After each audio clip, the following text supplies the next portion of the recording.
দোকানে বসে বসে বোর হচ্ছিলাম, তার জন্য কানে হেডফোন দিয়ে ল্যাপটপে ভিডিও দেখছিলাম, যেগুলো আমার ল্যাপটপে স্টক করা আছে। এই যে পরাগার আমি একটা গান করেছিলাম, এটা যদিও ইউটিউবে আপলোড করা আছে, তারপর হঠাৎ করেই বৃষ্টি এসে পড়ে, ছ্যাঁতফ্যাঁত বৃষ্টি, কোনো কিছু হয় না। যা হোক, তারপর ল্যাপটপ দেখা কন্টিনিউ হয় এবং চেতনদার আমি মিলে যে পারফরমেন্স দিয়েছিলাম সেটার ভিডিও দেখছিলাম। দেখো আমাদের পাগলামিগুলো আলাদা লেভেলের, নিজের পাগলামি দেখতে আলাদা লেভেলের লাগে।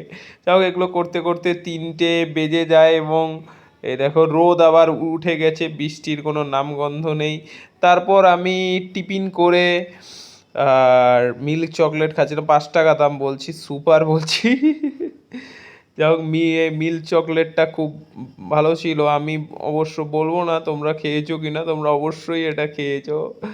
যা হোক, তো এগুলো করতে করতে 5টা বেজে যায় এবং এখন প্রচণ্ড রোদ উঠে গেছে। তো এখন বাড়ি যাওয়ার টাইম হয়ে গেল। তো আজকের জন্য ব্লগিং